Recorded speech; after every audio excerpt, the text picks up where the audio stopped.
Hey, welcome back to the home of the world's smartest money. I'm Stewart Foley. I'll be your host, and this is the InsuranceAUM.com podcast. Today, we're diving into a part of the market that has evolved dramatically, emerging market debt. We're going to be talking about that. The title of the podcast is Emerging Market Debt, Investing in Stability Amongst an Ever-Changing Landscape. Joining me today is Siddharth Dahiya, Global Head of Emerging Market Debt at Aberdeen Investments. Sid, welcome to the show. How are you today? Very good. Thank you, Stewart. Thanks for having me.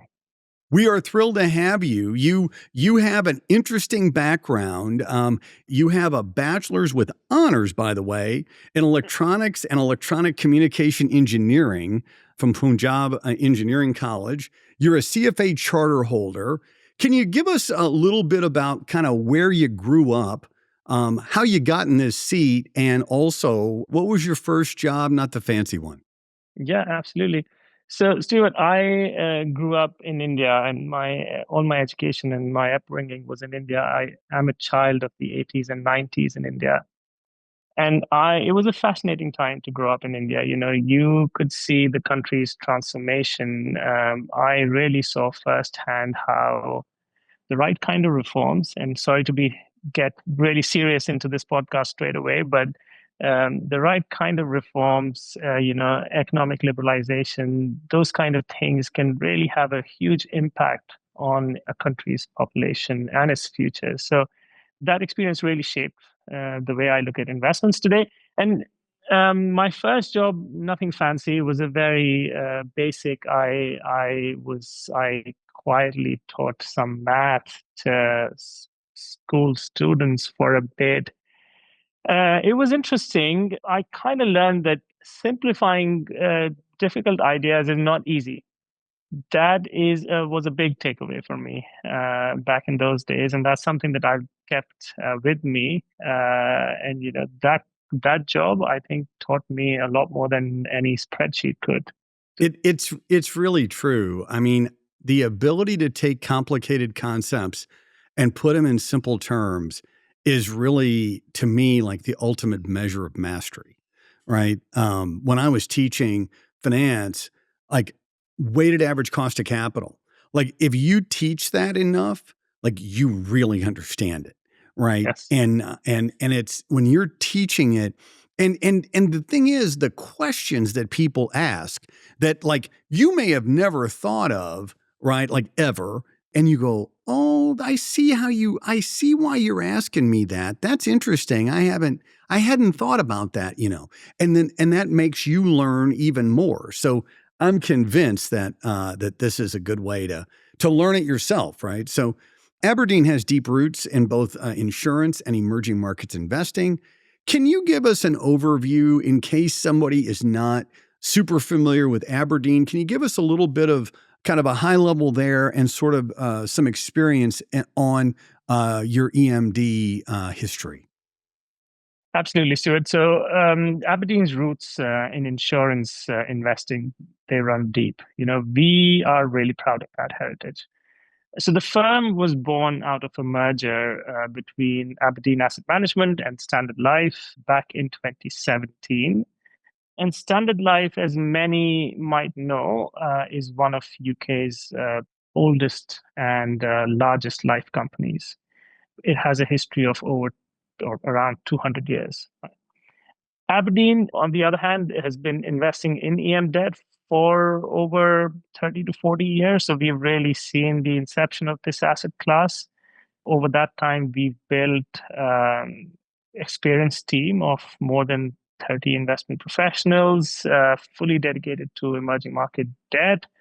We also have a lot of on-the-ground presence and local resources, which we think gives us an edge. And that insurance sort of history of investing, insurance mindset, that long-term mindset, thinking in years and decades, not just quarters, it is really embedded in the way we approach investments, particularly in EM debt. From an insurance perspective, we are really privileged to serve more than 150 insurance clients, and we manage more than $270 billion of insurance assets across the firm, across different markets. And that scale and our our history of emerging market debt really allows us to sort of tailor solutions that meet both regulatory as well as return objectives for insurance companies, whether it is across public debt or increasingly across private debt as well. Yeah, the 200 years is amazing, right? It's a serious track record. I mean, your insurance lineage makes this especially relevant to our listeners who are insurance investment professionals almost exclusively, right? So let's talk a little bit about the structure of the EM credit space. Can you map out the opportunity set inside emerging market debt? What does that universe look like right now? Absolutely. And I think that is really the best place to start when you look at EMD. What are the building blocks of this market? So predominantly, I mean, mainly made up of four constituents or four building blocks. Let's start with what we think is the sort of the most defensive, or in today's world, probably most relevant to insurance companies is the hard currency corporate debt markets. This is investment grade rated, 60% IG, 40% high yield, is one of the biggest parts of EMDs at about north of $2.5 trillion in size, relatively short duration, about 4 years, and it gives you exposure to about 70 countries. This, we believe, is or has shown to be the most defensive part of emerging market debt.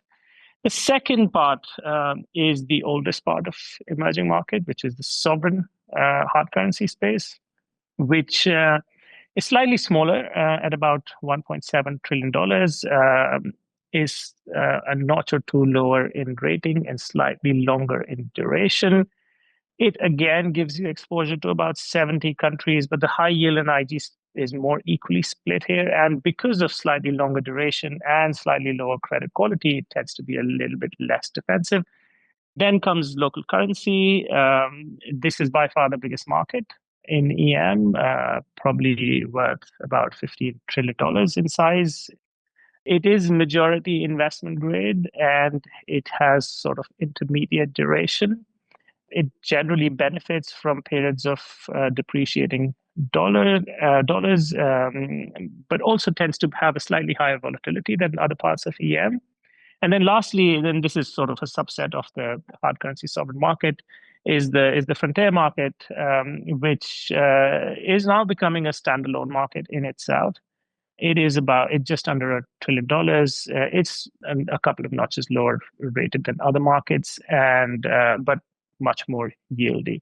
Now, where it becomes really interesting for an insurance asset owner is that the corporate market is very relevant. It has offers really attractive spreads, offers a chance for investors to diversify away from sovereign risk, and it gives access to very interesting, very insurance-oriented industries like infrastructure, energy, telecoms, those kind of things. The hard currency market is the traditional core of insurance investors, has been a part of their EM allocations for a long time. It's liquid, it's easy to model from a capital and solvency point of view, but it has slightly lower spread in the investment grade portion. It has had in recent, and I'm sure we'll talk about this, but in recent years, actually, it's had some upgrades. So it's great from a capital treatment point of view. It's been beneficial. And then local currency is a bit more nuanced. Historically, insurers have avoided this market because of FX volatility and, in general, regulatory complexity. But real yields are really attractive in local currencies. And increasingly, we are seeing insurers starting to look at this market either on a hedged basis or standalone. And then lastly, the frontier market that I talked about is for some of the higher risk tolerance or people with higher risk tolerance in the insurance space, starting to look at frontier markets as well. Okay, so I've got a number of follow-ups there. So first is, you said that the corporate EM market is 2.7 trillion. Is that right? That's right, yes. How does that compare to like the US high yield market? It's larger, yeah? Yeah, I think the US high yield market is around 2.5 trillion, so or just under that. So it is slightly bigger than the US high yield market. And what did you say was the size of the local currency market? So the dollar equivalent size of the local currency market would be close to $15 trillion.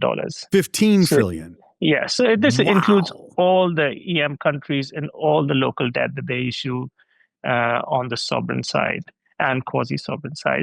It's a big market. Not necessarily all of this is easily accessible. There are Sure. certain, yeah, but it's a large market. And what you mentioned the frontier market. How are you defining the frontier? Like, how do I put that into like countries and like just so that folks know kind of what the assets are Yeah. in that So space? the official definition of frontier changes, and it Sure. depends on who you talk to. But in a very simple terms, you could say that some of the smaller parts of the high yield universe of the EM sovereign market would constitute the frontier market. It's interesting because folks they have long memories in the insurance industry, and folks remember volatility in this space. But emerging markets have held up impressively well. Can you talk a little bit about what's driving that resilience? Yeah. So, just to recap, when you say they've held up well, what do we mean by that, right? This year alone, sovereigns in the dollar space have returned north of 10%. Corporates have returned close to 8%, and local currency, which has been by far the best performer this year, has returned about 15%. So under the hood, there is some really strong performance across EM asset classes. And if you look at the last 3 years, this trend continues. So frontier market bonds, for example, I think cumulatively have returned like 50%, close to 50% Wow. over the last 3 years. So very strong performance numbers. What is really driving this? There is it's a combination of some structural strengths in EM and some underappreciated tailwinds. So let's talk a little bit more about that. When I say structural strengths, I mean even though globally you could see credit markets are trading at relatively tight levels, in EM, the fundamentals and technicals remain really strong. So the other two legs to hold this market remain really strong. Let's start with local currency market, right? Local currency debt, historically, real yields in local currency have been around the 1% mark. Last couple of years, when inflation was very high across the world, real yield became negative in EM, but that has now rebounded and it's actually close to the highest it's been in over 10 years. It's close to about 3%. That is attracting a lot of attention. We have seen across developed markets, particularly in the US, we have seen an AI-led euphoria in the markets, right? But I think that is sort of hiding a deeper reluctance to own more dollar assets globally.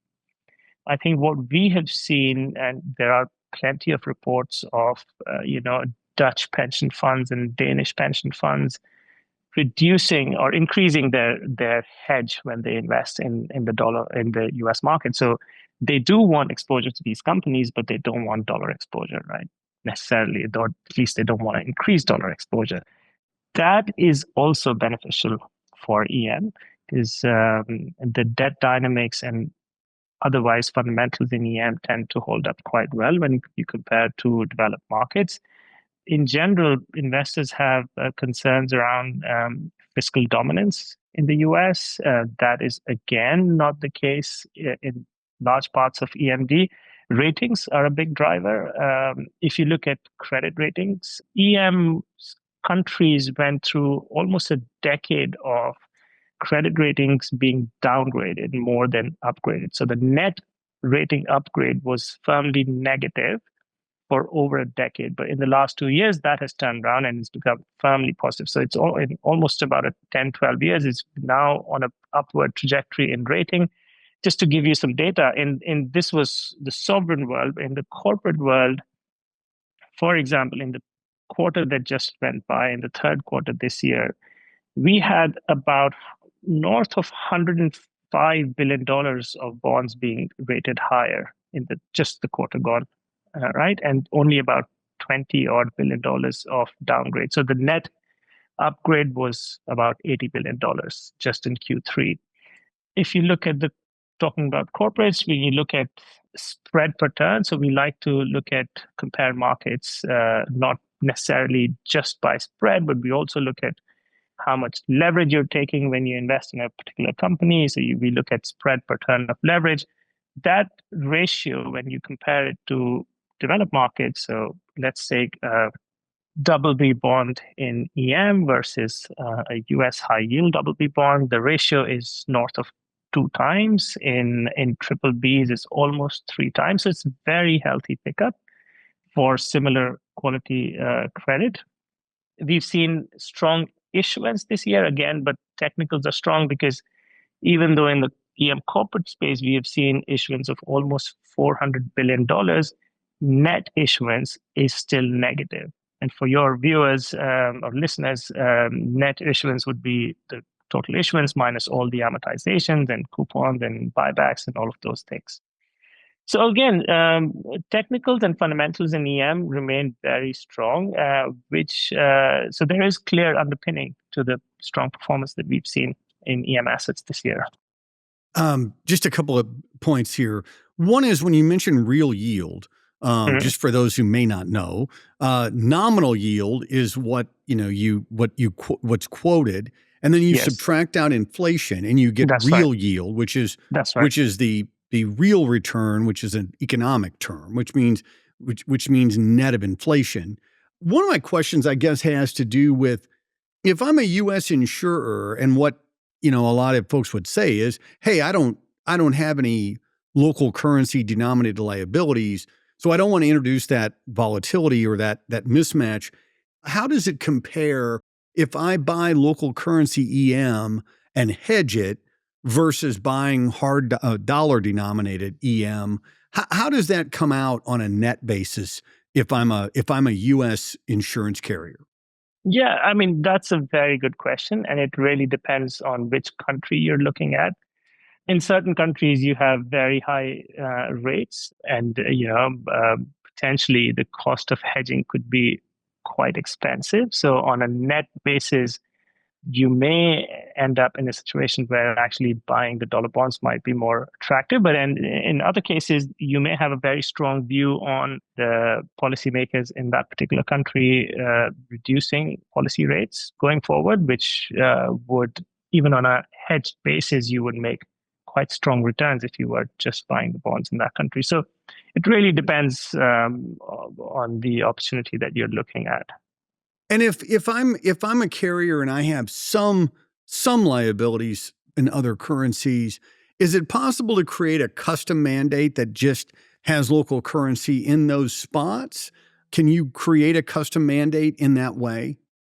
You can absolutely create custom mandates in any which way you want. So in the EM world, we have plenty of opportunities across both hard currency and local currency. We have countries which are doing better, countries which are doing worse. I mean, there are multiple ways of constructing portfolios. Absolutely, you could do that. Yeah, and I've got a couple of friends that let me borrow their CIO hat once in a while, so I'll give it back. So private credit seems to be a very hot topic right now, and emerging markets comes at it from a different angle. How does Aberdeen integrate private credit within larger EMD mandates? It's a great question, Stuart. I think this is a question which we are increasingly been asked by clients who are looking to go beyond the traditional public EM debt space, right? So first, I think it's worth noting that Aberdeen's private credit team isn't new to this. We've been active for over a decade. We've deployed about $20 billion in this space across corporates, real estate, infrastructure, you name it. So the depth of that experience gives us a really strong foundation, right? Now, within EM specifically, I think let me start by clarifying what we don't do. So we are not in the mid-market PE sponsor-backed deals with high leverage.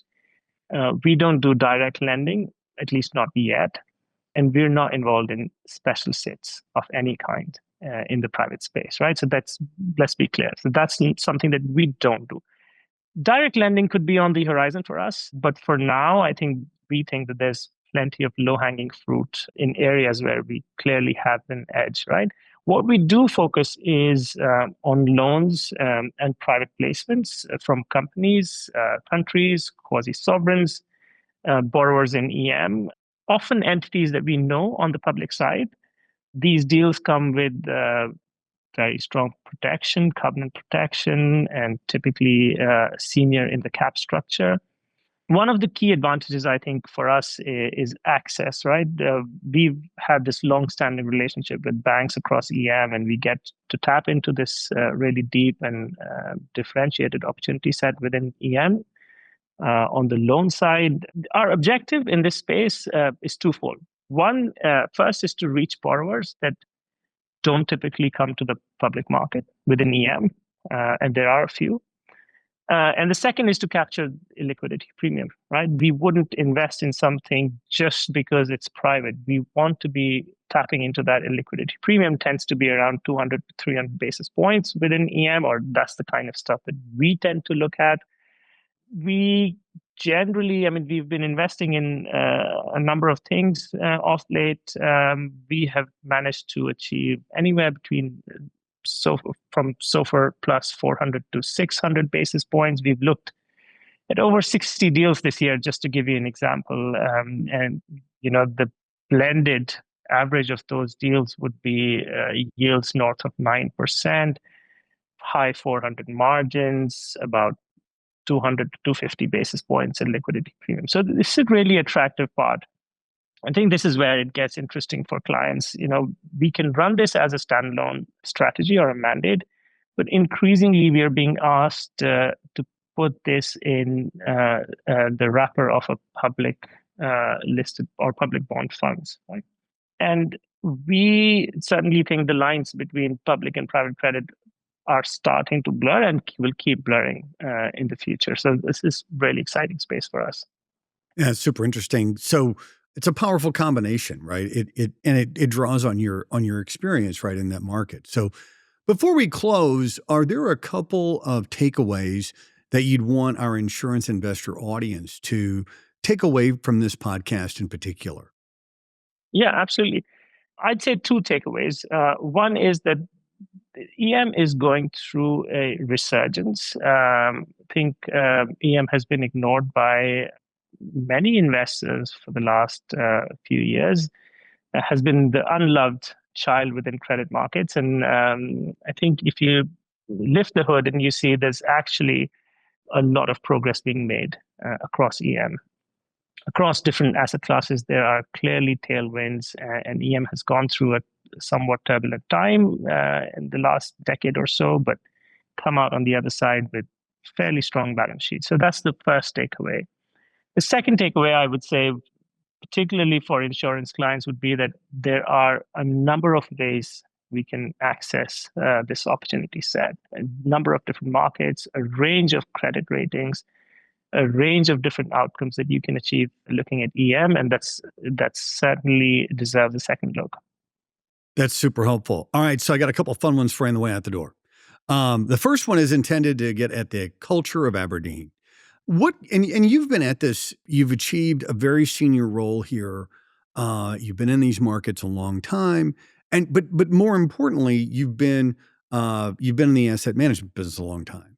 What characteristics are you looking for when you're adding to members of your team?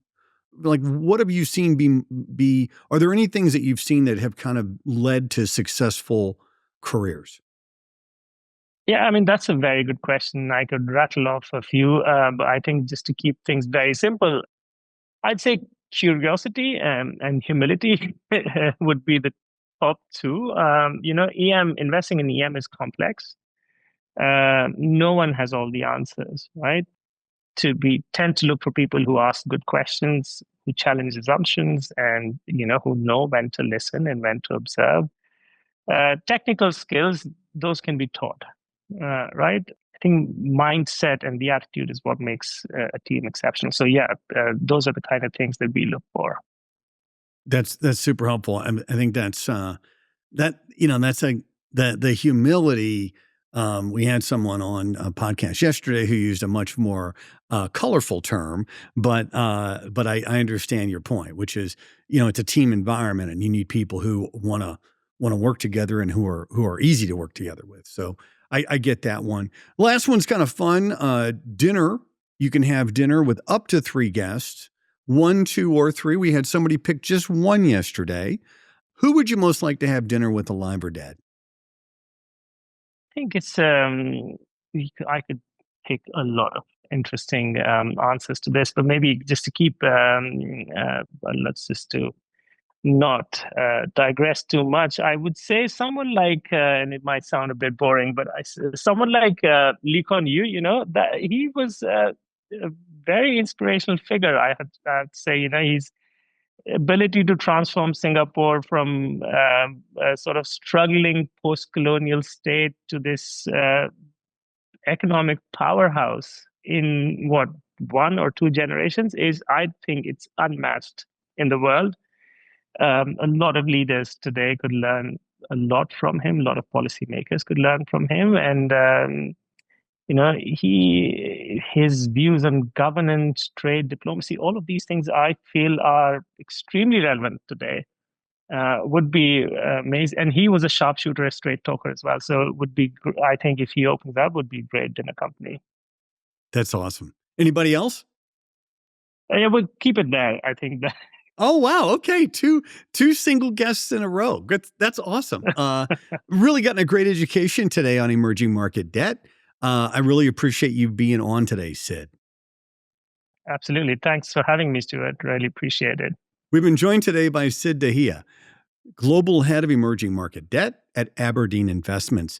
Thanks for listening. If you have ideas for podcasts, please shoot us a note at podcast@insuranceaum.com. Please rate us, like us, and review us on Apple Podcasts, Spotify, or wherever you listen to your favorite shows.